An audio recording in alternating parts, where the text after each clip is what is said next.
மாத்தல் சொன்ன தேவையான ஒண்ணுதான். என்ன? அதுவே இயேசு. உங்கள் வாழ்க்கையில் ஏதோ நீங்க மிஸ் பண்ற மாதிரி தெரியுது.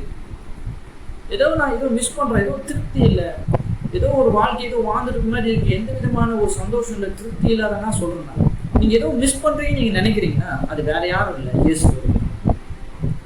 யாருக்கோ கர்த்தர் பார்த்து கொண்டு சொல்றார், நீங்க ஏதோ ஒண்ணு மிஸ் பண்ணி கொண்டிருக்கீங்க வாழ்க்கையில. ஏதோ பின்னாடி தேடி போறீங்க, அது உங்களுக்கு சந்தோஷம் கொடுக்கல.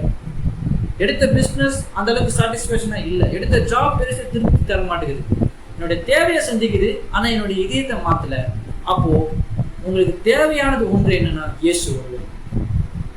இப்போது உங்களுடைய வாழ்க்கையில இயேசுவை நீங்க ஏற்றுக்கணும். உங்களுடைய தேவையான காரியம் இயேசு ஒண்ணுதான், வேற எதுவும் இல்லைங்க.